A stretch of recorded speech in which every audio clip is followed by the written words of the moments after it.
Good morning. Welcome Morning. to the Student Network for SVA. My name is Belinda Bria and I am the new coordinator for Student Voice Australasia. For those I haven't met before, it's lovely to see you. Thank you for joining us. I am going to be co-facilitating today with our student partner, Lisa Connolly from UniSC as well. I would like to start by acknowledging the traditional custodians on the land on which we meet today. So I am coming to you from Gubbi Gubbi land on the Sunshine Coast and pay my respects to elders past, present and future. If everyone would like to also take the opportunity to share what lands you are joining from in the chat, that would be amazing. Okay, so we've got about an hour from 11 till 12 today to have a really good discussion with our student presenters today, Liam Browne and Raymart Walker. So I'm going to start by telling you a little bit about our presenters today. So Liam Browne is the president of the Griffith University Student Guild. As president of the Student Guild, Liam is committed to purpose-driven leadership and pragmatic policy advancement. With a strong track record on boards and committees, he prioritises initiatives that support transformative education and strong student engagement. Liam's experience in governance and public health allows him to navigate complex frameworks while advocating for policies that advance health equity and educational opportunities. And I'd like to introduce Raymart Walker. Raymart is the Policy Officer at the Australian Department of Foreign Affairs and Trade. Raymart started his career as a student with multiple roles at the University of the Sunshine Coast, including the Student Representative Council, Student Senate, and University Council. These roles developed Raymart's deep understanding of good governance, effective financial and risk management, and the importance of developing strong, constructive relationships to build a positive organisation that fulfills its mission. And as a result, he now does work as a policy officer at DFAT, where he gets to use his breadth of experience in foreign policy, public diplomacy, and corporate governance. So welcome to both of our presenters, and I'm going to hand over to Lisa Connolly, our SVA student partner, to help facilitate the discussion today. Thank you, Belinda. I'll say that I sort of wrote those bios based on LinkedIn profiles, and it was very overwhelming looking at everything that both of you have done, because as a student myself, policy is one that I'm interested in, but I find it really hard to navigate. So I'm really interested to hear both your perspectives on this. So to start with, we did get those really great bios with everything. Would you mind telling us in your own words what your background is and your experiences with navigating policies and procedures in universities? So if either one of you have something you'd like to share, just your personal experience. Yeah, I can start. I have a few degrees from Griffith University, so I've been around for quite a while. I would say one of my most relevant in this case would be my master's in public health, where I did a dissertation in public health policy. And so anyone that knows policy or particularly public health, it's quite the intersection of needs-based policies as well as policy implementation. So I think that's probably one of the most important ones, especially diving into more international regulations and guidelines and very robust, like 70-year-old policies that still exist, conventions and all that kind of thing. And so, navigating university policies and procedures, I think essentially, there's a lot of high expectations. I'm not sure why, I have these high expectations for how quickly things can change, given that global policy takes a really long time and a lot of diplomacy. But generally, initially, I'd have high expectations, a lot of optimism in what can change. But facing the reality, it really comes back down to diplomacy. It's a lot of behind the scenes discussions with policy owners. Yeah, I think that's where I'd start with that. Yeah, that's where I would consider my relevant policy background. Yeah, and then from my side, I have been I was at university for a while, and I guess I had first-hand experience of how policy intersects with your sort of student life, just through the different policies you had to navigate in order to sort of enroll and change degrees and all that sort of stuff. And also when you wanted to kind of, well, at the end of my, maybe I'll step back a bit. I started with a Bachelor of Science and Bachelor of Education, but towards the end of that, I enrolled because of a newfound interest in international relations, enrolled in that.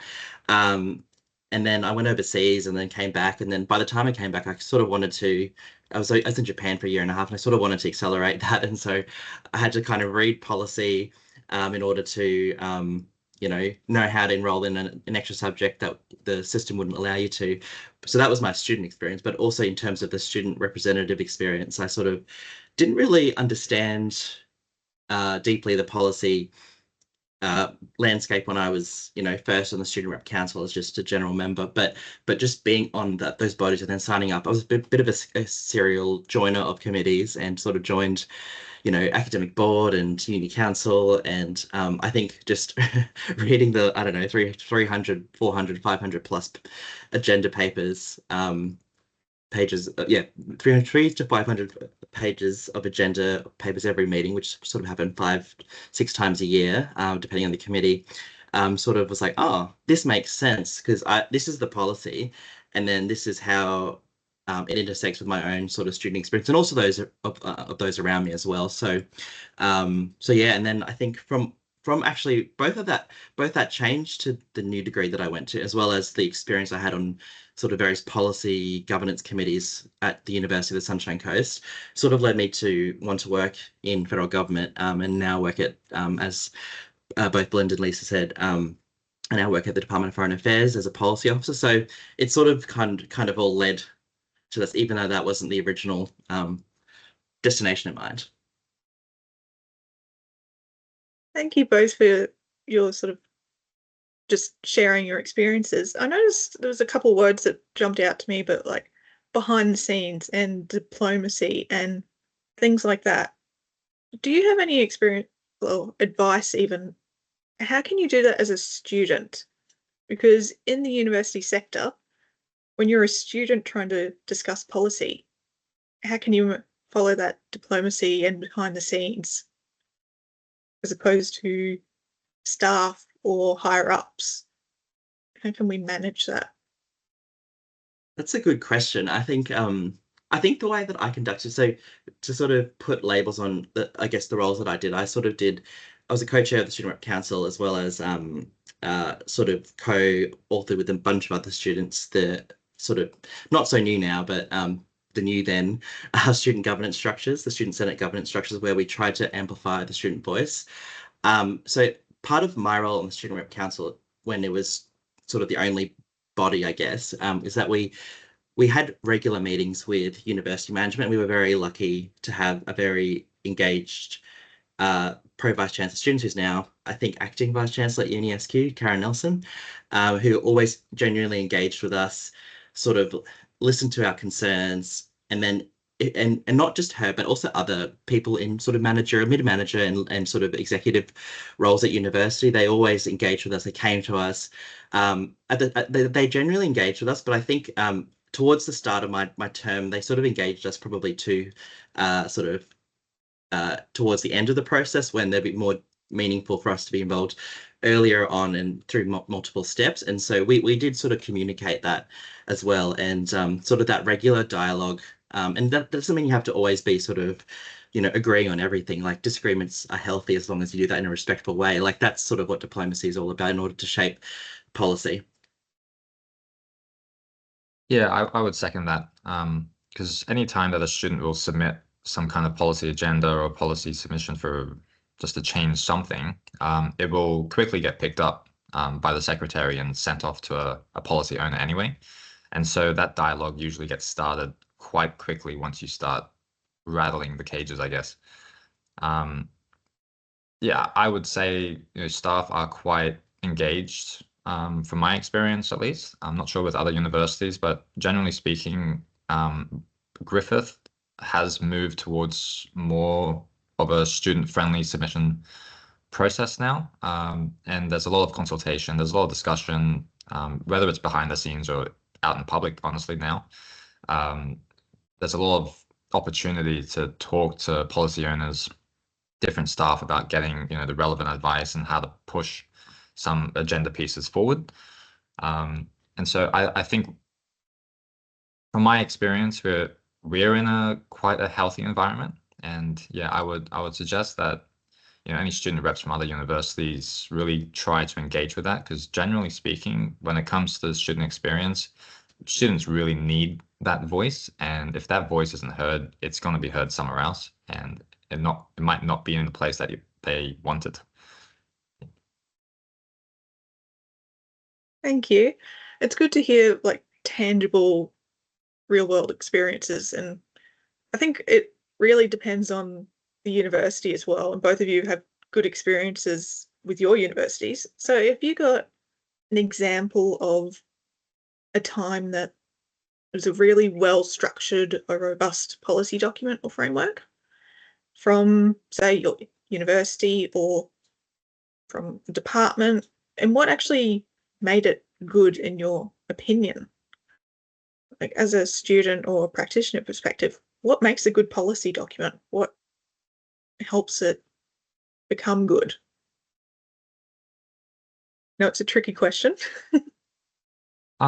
Yeah, it would be tricky to define a policy as good in a sense of this. But one of the most robust policies that I've come across are international admissions policy, because it's a very tricky intersection of the national sovereignty laws, and maybe Raymart can speak to this more with DFAT, but like Home Affairs, for example, will have very strict guidelines and often won't tell the universities about different international admission procedures or what they're thinking for a few months.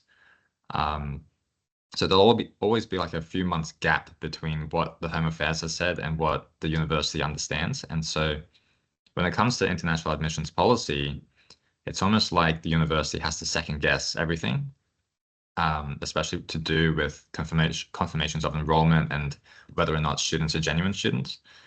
This has been an ailing problem for me, and I would say that the policy is still robust, but in general, to make it more robust and more, I guess, adaptable, it needs to just be reviewed more. And so in my case with international admissions policy, it's more like a sturdy oak that's just gotten stronger over time. Every cyclone that passes just makes it more and more stronger, and it just becomes more and more stubborn to actually fix. Having reviews for this kind of policy is quite difficult, given that it's based on a government or a Home Affairs ministerial directive that makes it even trickier to do it quickly, given that every year there might be a new change to international policy, as we've seen. And so a typical review date will be 3 years, but in reality, the policy might have changed already 3 times in that same period, and there's been an extension on where that review date is coming in. And so it's very tricky to even push any agenda items when the university at the highest levels is always considering the geopolitical kind of effects of every governmental policy that comes through. Yeah, so I wouldn't say it's particularly that good, but there are definitely some really robust, but not in the right ways.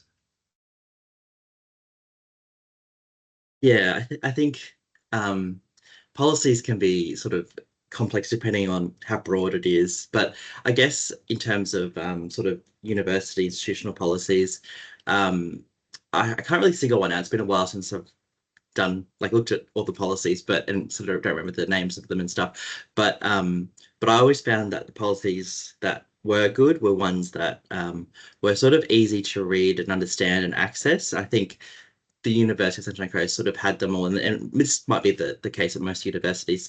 They're sort of publicly available on the website. People can read them, students can read them, and also, you know, like it's really important that they reflect sort of the situation or the needs of the students as well. So that's, I think, something that Liam said earlier on is sort of engaging students in the process of review, consultation, formulation, because you know, you can't really create policy without sort of engaging with the stakeholders that will be affected, essentially. So that's really important, and that's why it's important for all of you as student reps and leaders and etc. to sort of be involved in that process. And it is kind of a bit overwhelming sometimes, because it's like all these like jargony words, but you know, the best way to contribute is sort of to have the conversation and the dialogue with the university. I think most unis, especially UniSC, from my experience, sort of was genuine in sort of engaging with it. And I was also, in terms of understanding it as well, like you can also ask for help. I think we sort of engaged the relevant academic secretariat or whatever they were called, which sort of hold. They're not the owners of the policy, but they sort of contribute to the drafting of the actual documents. So they sort of helped us understand some of the lingo. Sometimes it's a little bit too corporate. So yeah, that's sort of how I guess you know, we engage, but also sought to understand it. Thank you for that. And sort of the flip side, I again may not remember the specific policy or if you've seen one yourself, but what would be like a bad example of a policy document that, you know, you just look at and go, oh, does not make sense to me. I don't know what this means. This doesn't relate to anything that it's supposed to. Do you have any examples of what to do in that situation if, as a student, you're looking for a policy for your needs and there is one, but it's really poorly made or considered? What can we do then?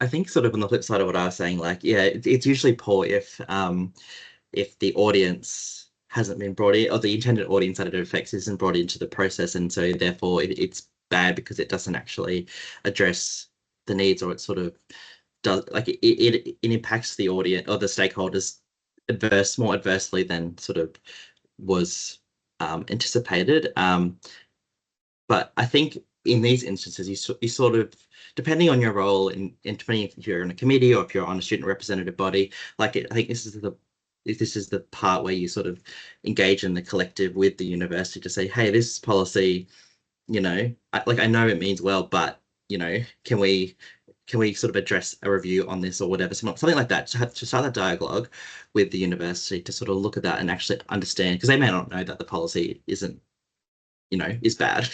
They might, but they might not. And so you don't know until you actually start that dialogue and say why. Why is always important in that process. Yeah, I think I can second that too. It's I've just brought up essentially what a bad case of a robust policy is, but looking at kind of dialogue with the university, they are quite open with it. And I guess when there's an intersection with different policies and the relevance and applicability of them to students, like current or future, I think it's a bit tricky to essentially force the university or really get them to co-design something that, you know, might not have a meaningful change here and then.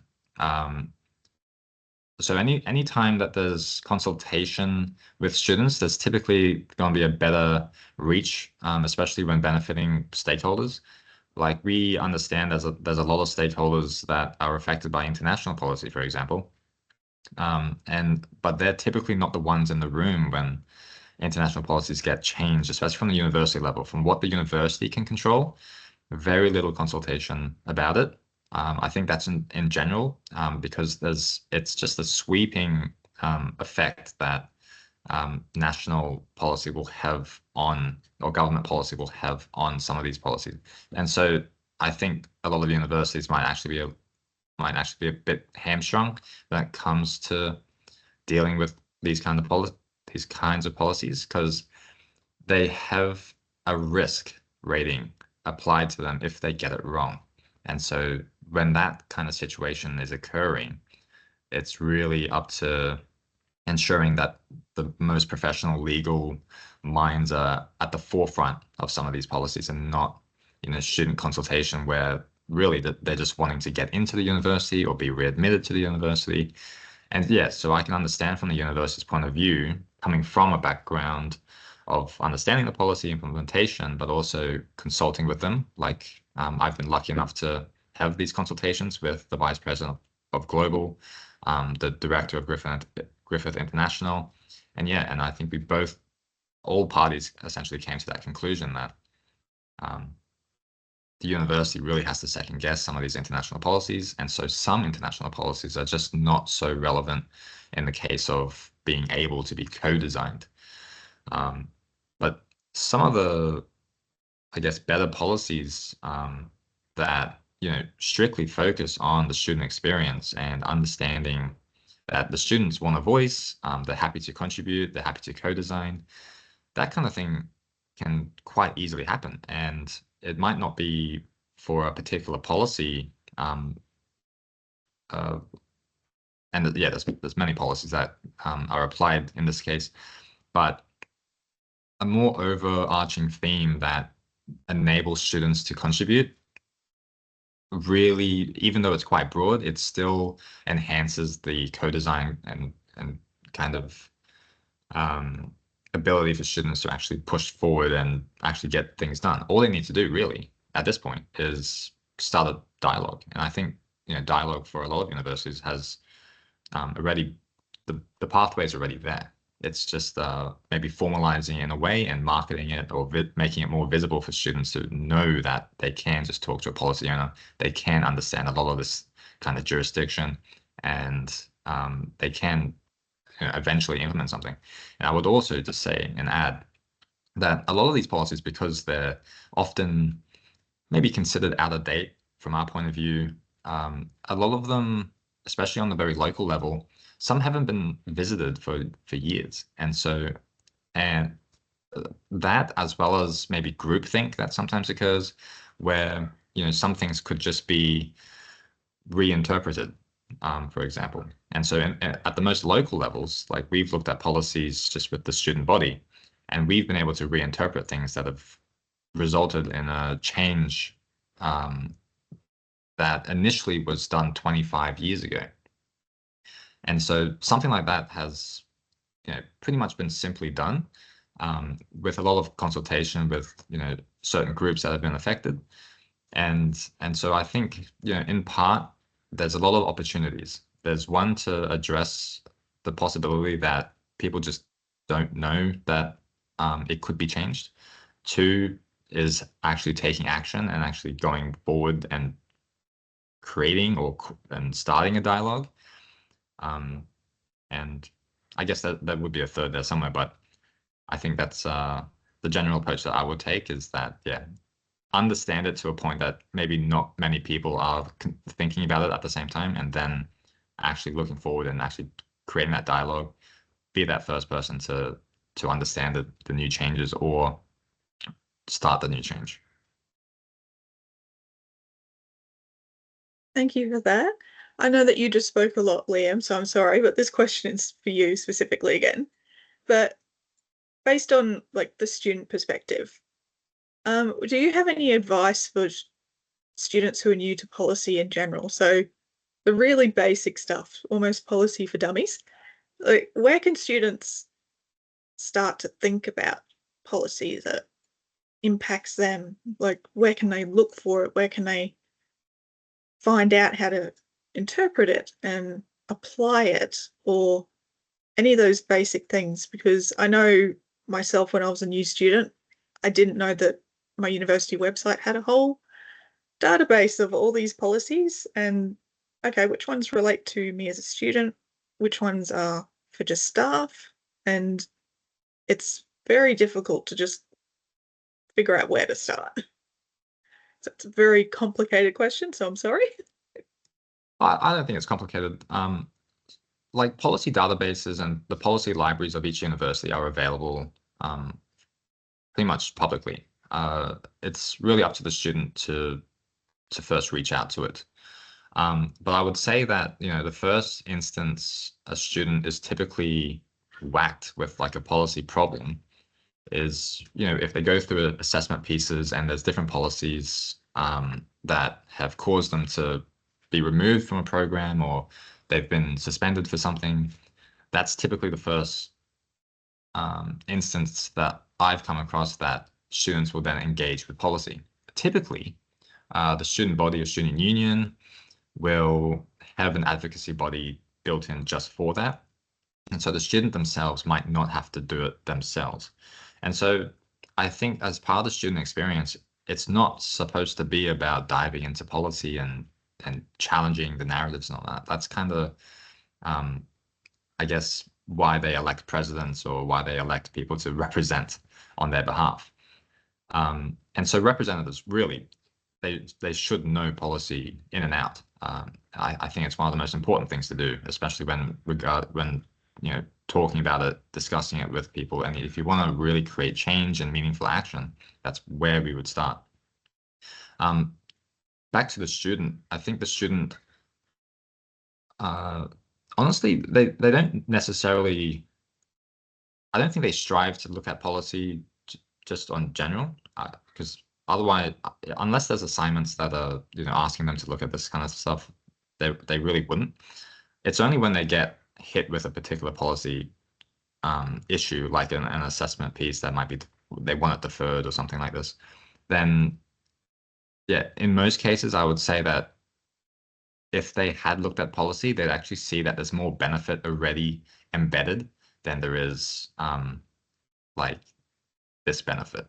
So there's a lot of challenges, I would say, just in the barrier front. But that's really just the visibility of policy libraries and policy databases. Second to that is then understanding and comprehending different policies. And I think most lecturers, your course conveners, and the program directors would understand a lot of these policies at a very broad, vague level that is applicable to the student. But I wouldn't say that the student needs to necessarily dive so deep. And in some of these cases, it's almost like a whole workload. You spend weeks on some of these policies just to figure out, find solutions, try to argue these solutions, argue for these solutions. And then meeting with staff who are often quite busy as well. And that whole process can be a huge time constraint, additional to a lot of full-time students.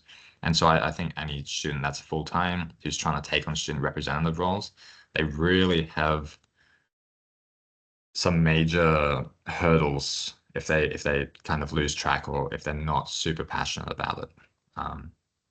Yeah, that's where I would that's what I'd say.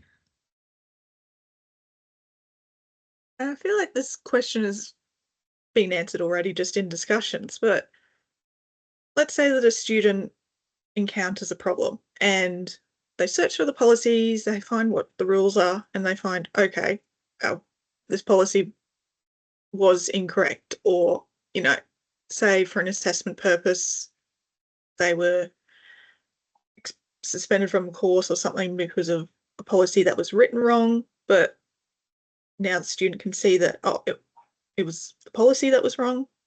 What can they really do then? What would be the next step if this policy is not meeting my needs? Who could they actually go to in particular for support? I'll grab this one. Typically the student union or the student body or the student association, they should have an inbuilt advocacy program inside.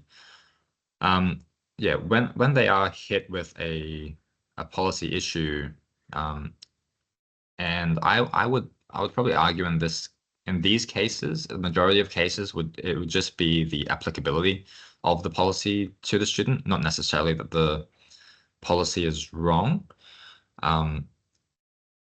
So, the applicability of the policy you could highlight just with the program marker or your assessment marker and say, hey, look, this is the policy issue here.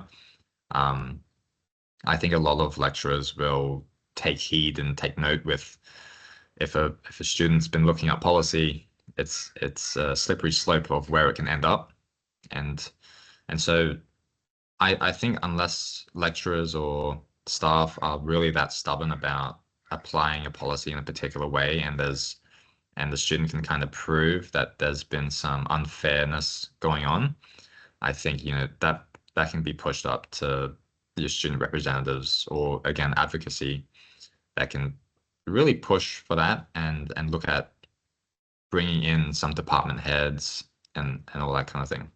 I think a lot of these issues can actually be rectified quite early on, and it's very rare that I would see any go to higher committees and big issues like that. Then again, a lot of it does come down to university appeals, and that's a very confidential private system that they have in place there. And that would be one of the last resorts, I think, available to students, is going through a university appeals committee. You state your case, and often it can be quite a stressful time for the student, and often the university or the student body will give them support, whether that's a support person to come with you, someone to help you understand the policy or what they're saying, and this is particularly relevant for cultural and linguistically diverse communities. And yeah, I think all students essentially have that right to appeal different things, especially if policy issues can be very discernibly found to be unfair. But I think in general, it very rarely reaches points where it comes to anything other than university appeals or program directors just overruling a lecturer or an assessment marker or something. This has been a very relevant case to me just recently. I had a poor marker, for example, and I just a small chat to the program director. They upped the grade from a C to a HD, just based on it was quite obvious incorrect marking and all that. But things like this, you don't really have to engage super with policy. I think there's a lot of support mechanisms. If there isn't any support mechanisms, then we have a different issue. And I think that's where representatives have to come in and try to fight for these mechanisms to be in place. And I know some universities have less visible systems in place, and that might be part of the issue. But in general, I think universities are quite supportive of understanding and recognizing students' needs. But it could be also the intersection between how the student body also operates within that university, which can make things a whole lot more difficult as well. Thank you for that. I'm going to turn to Raymart now, and this is going to be very difficult to answer, I feel. You had all that experience as a student, and now you're working at DFAT, which is all policy all the time. So why do universities and university students need policies and legislations in place? What is the purpose of them? Just really back to the basics almost.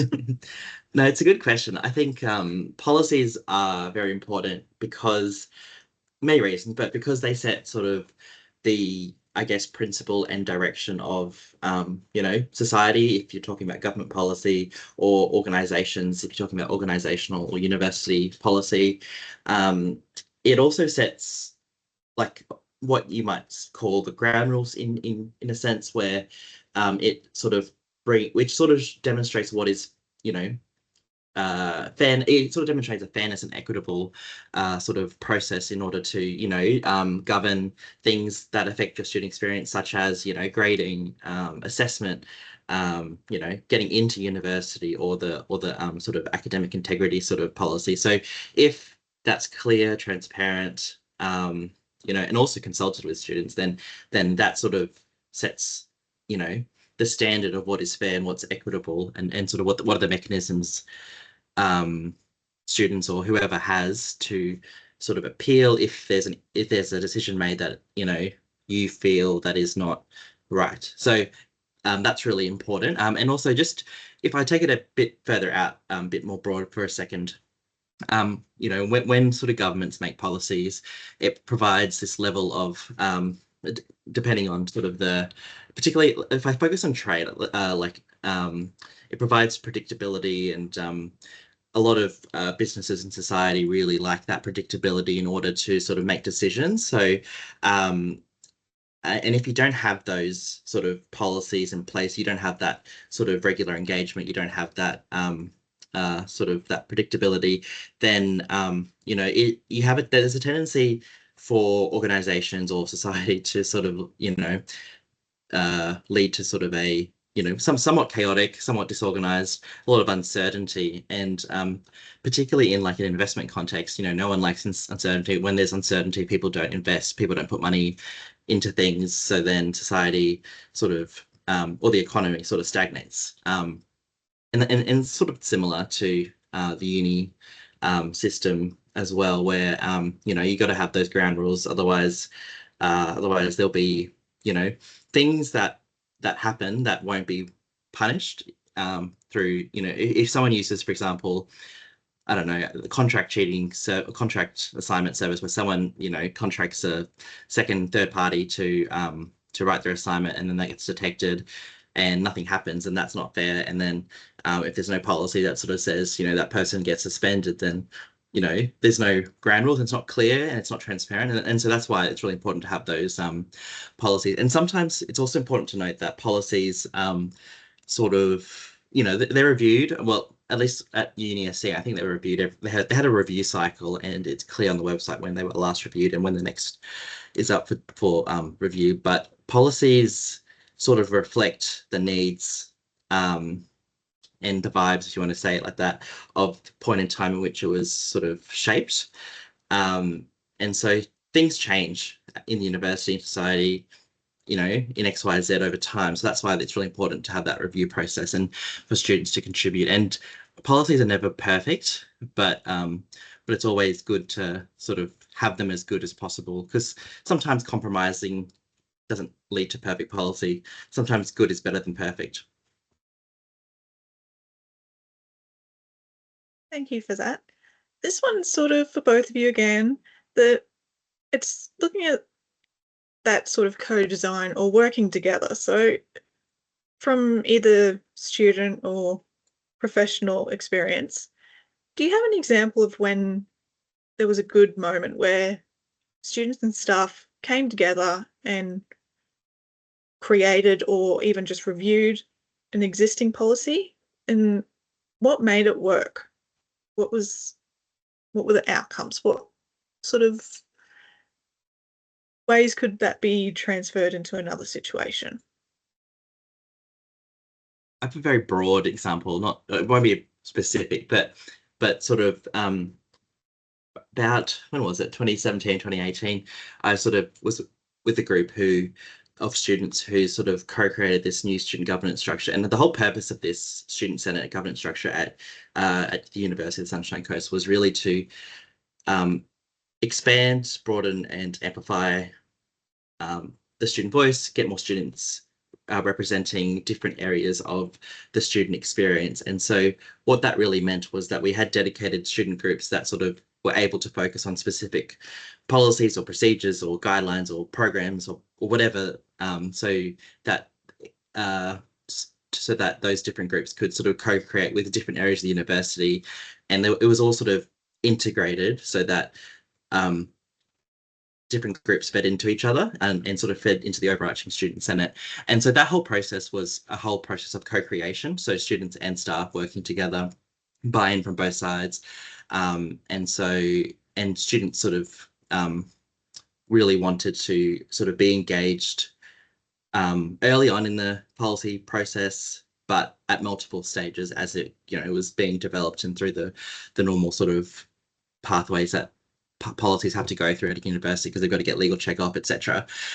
And then in terms of just making them work, I actually do have one example, which was really early on. I think it was my first year or so of engaging with policy, and I was on an academic board. And I remember there's this like head of school who we were reviewing the assessment policy, I think it was, and it sort of, there was a clause in there which sort of talked about the assessment penalties for if you submitted your assignment late, for example. And I was like the only student on this, and I was very like sort of quiet because it was my first sort of or second meeting. I was sort of very new to it all. And one sort of thing I would have changed in that moment was for me to speak up, because the guy was sort of saying, oh, like in the real world, if assignments are late, or if your project is late, then you get fired and that sort of thing. And so he wanted the grading penalty to be significantly higher than it was. But if there were more students on that body, then they would have sort of said, students have X, Y, Z to deal with, caring responsibilities, work, cost of living is very high, that sort of thing, to sort of change that. So that's why it's really important to have different, like more students involved, a concentrated number of students involved in the process, so that they don't get drowned out by different interest groups. It's really important to have that, and also different power dynamics as well, because head of school, me as like a, I don't know, second, third year student, sometimes you might be afraid to sort of call that out if you're new to it.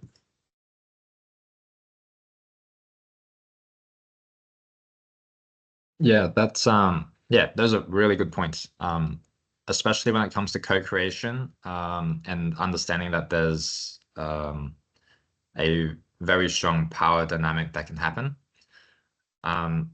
Look, I would probably just preface that with, and it might be a bit of a hot take, but having a lot of students on a particular policy item when there's a lot of legal tick-offs sometimes isn't the best idea, and it can lead to a lot of discussion, a lot of time being taken away, which serves against the interest of the student at the end of the day.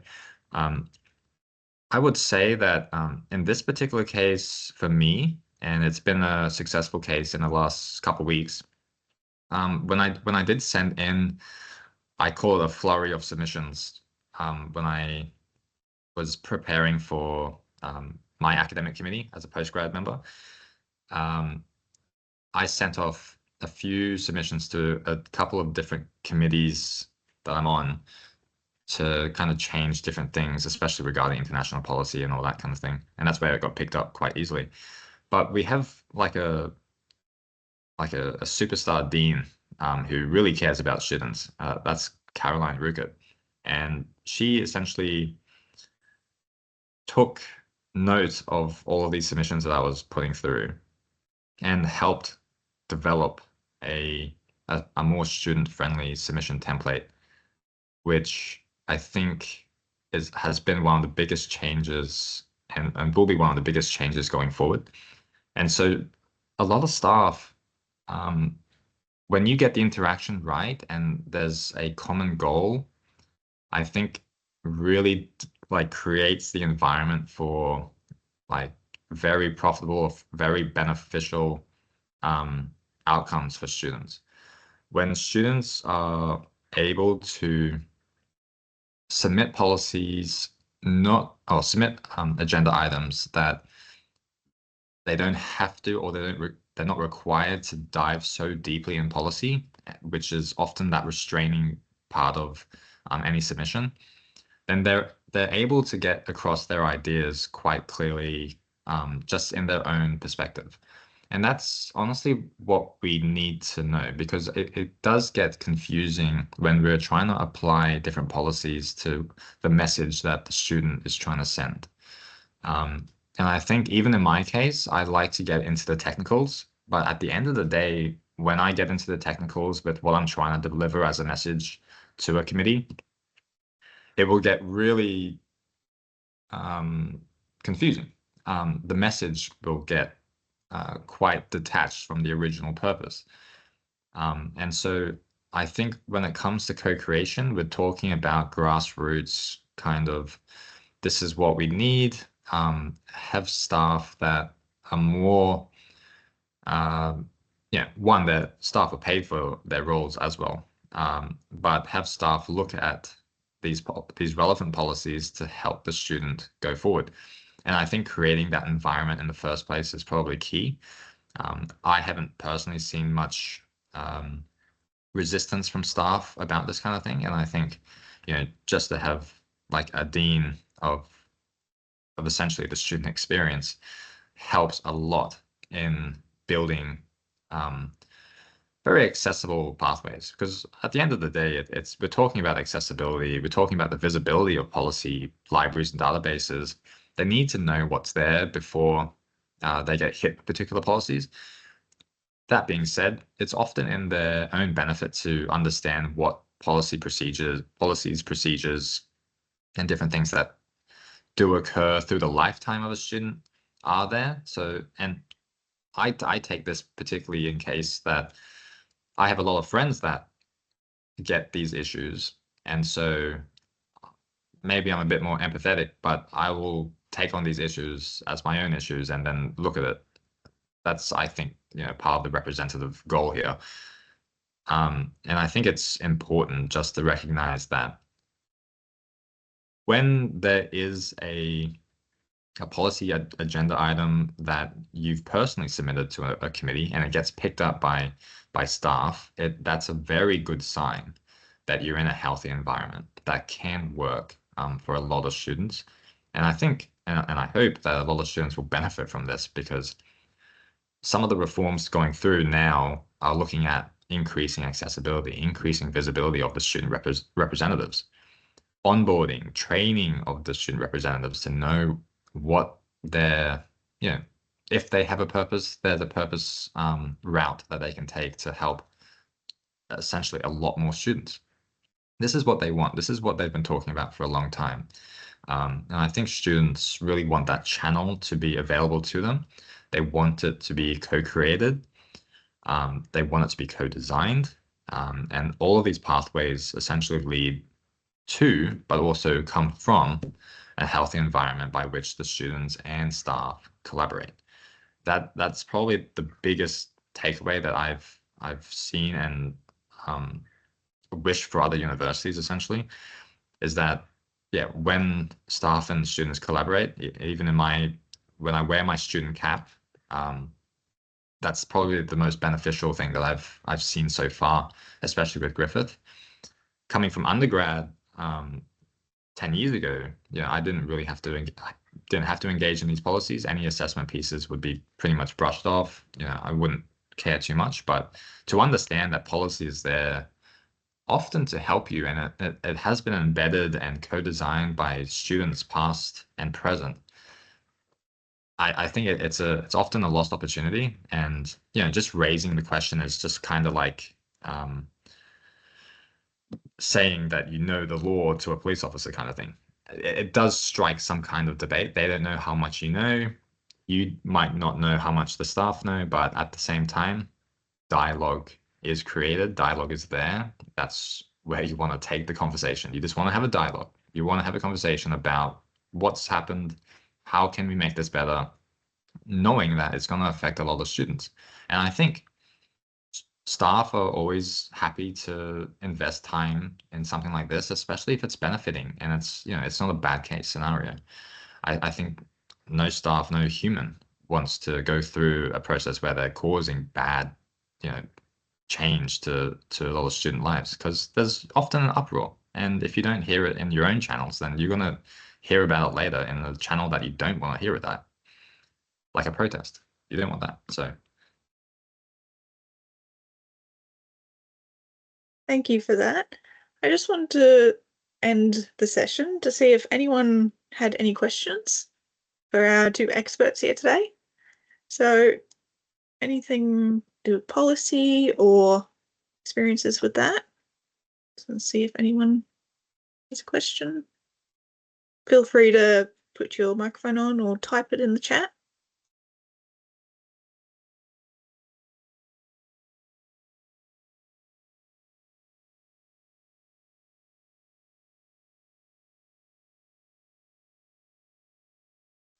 No, it doesn't look like it. We don't have too many people here today, so that's understandable. But do you have, both of you, Raymart and Liam, any real final pieces of knowledge or advice or tips or tricks for people that, you know, if there's one thing that they can remember from this session that's really important to remember, what do you think it should be?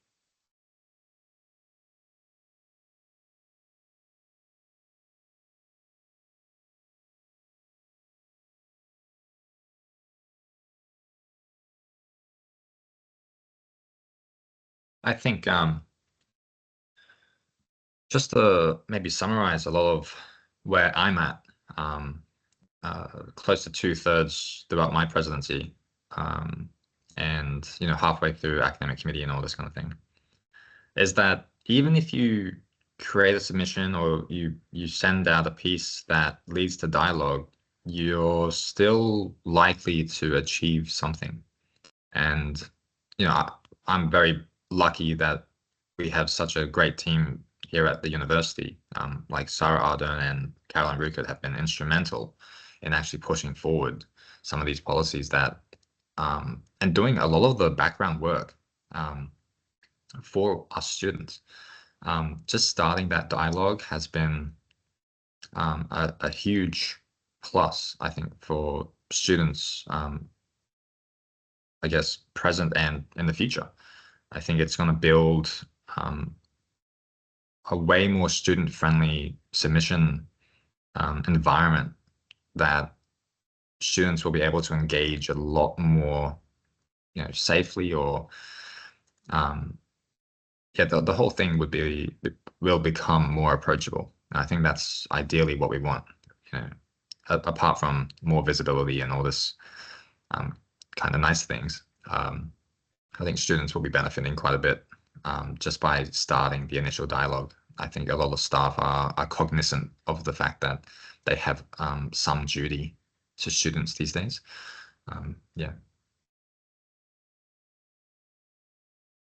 Yeah, I have two, one which sort of reinforces what Liam just said. But it is actually really amazing to see sort of how far, I guess, the student voice sort of journey has gotten over the last, I don't know, I'm not going to put a number on it, maybe 5, 6, 7 years. Because I remember sort of being involved in sort of the early conversations for this organisation, SVA, forming. And so it seems that universities have also, across the board have gotten sort of really engaged in the process, and sort of what Liam said around dialogue is really important. Like talking in any context, whether at university or with society or your employment, dialogue is always important. There's always going to be disagreements, but it's always how you engage in that respectfully if there's a disagreement. And sometimes there's always this nice thing you can say too if things really are working in favor of, for example, students. So yeah, that collaboration is really important. That's kind of the whole point of students as partners, is sort of to co-create, engage with staff, and staff engage with students in sort of the same sort of ground, to seek common ground and mutual interests, and sort of to collaborate together. And then sort of the other sort of point I'd make is that sometimes if you're a student rep, or if you're contributing to a panel or a review or whatever it is, sometimes you'll contribute something and you think that contribution has led to nowhere. Sometimes, I found at least that many of the contributions I made sort of when I was at university wasn't realized until 1, 2, 3 years later. This isn't just for policy, but it's also for other program and initiatives that I've sort of, events that I've spoken at. And so it's something I always try and reiterate, because, you're doing your work because you want to make a good difference, a positive difference. And so sometimes we think, that's going to come up in that difference is going to be visible in 2 months. And sometimes it's a bit longer than that. And policy depending on what it is, can be sort of a long-term process. So keep that in mind as well. But yeah, I think this policy stuff's very interesting. So I hope you all sort of engage very openly with it and learn, because sometimes if you haven't had experience, like myself when I started in the journey, like you sort of just learn as you go, and that's why it's really important to consult with other student partners and reps and the like. Thank you very much for that. Getting to the end of the meeting time. So Belinda, would you like to wrap up the session? Thank you so much, Lisa. And I just want to finish by saying a massive thank you to Raymart and Liam. It's been a really productive conversation today, and I'm mindful that you volunteered your time. I know you're very busy between study, work, traveling up and down the coast, amongst other things. So it was lovely to see everyone here. If this is your first time to this network session, we'd love to see you here again. So we run about 4 student network sessions per year. And basically the topics of discussion and the presentations are based on your feedback. So it's for you to connect with each other, to share common challenges and wins and advice as well. So if there's anything that you need help with, please flick me an email if you'd like to see a particular topic, or through to Lisa as well. We do have a new LinkedIn group that I'm going to share the link in the chat. If you'd like to join that, that's a way just to connect between meetings as well. So if you've just got a question for some peers that you're like, hey, I'm really struggling with this, or you want to share something that you're working on, we'd love you to connect in there. And I think that's about all. I just want to finish up with, again, a massive thank you to Raymart and Liam for their time, and to Lisa as our student partner for facilitating. And we hope to see you again at the next session. Thank you, everybody. Have a great day. Thank you. Goodbye. Thanks, everyone. Bye. Thanks, everyone. Thank you.